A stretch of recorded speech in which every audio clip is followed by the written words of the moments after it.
There is a preacher that ministers with Satan. Yes. Every time you see him standing, there is always one creature standing by his side, and that person is Satan himself.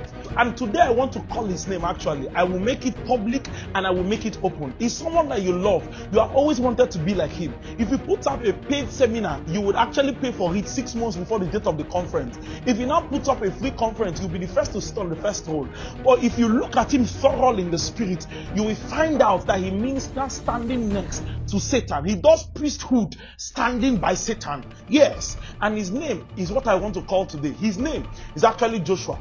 No, not the person you're thinking about. It's Joshua the high priest. It was Zechariah that saw it by the Spirit. In Zechariah chapter 3 verse 1, scripture says, I saw Joshua the high priest. He was ministering, but he said that Satan stood by him to resist him. When we now began to check verse 2 and verse 3, we now saw what gave Satan legitimacy to stand by him and resist him.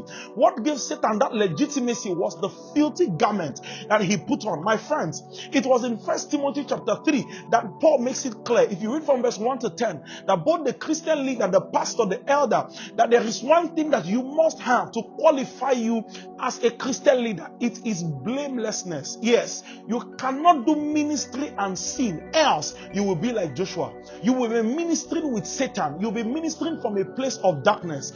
If you minister from a place of corruption, my friend, it is a dangerous thing for your heart and a dangerous thing for God's people under you. Purity is a non-negotiable factor that we must contend for. Oh campus minister, oh fellow young minister, it is time to insist that you will not give Satan legitimacy to run his show over the assembly that God has put in your hands. You must ensure that Satan does not have a place there like he had in the ministry of Joshua. We must insist on purity.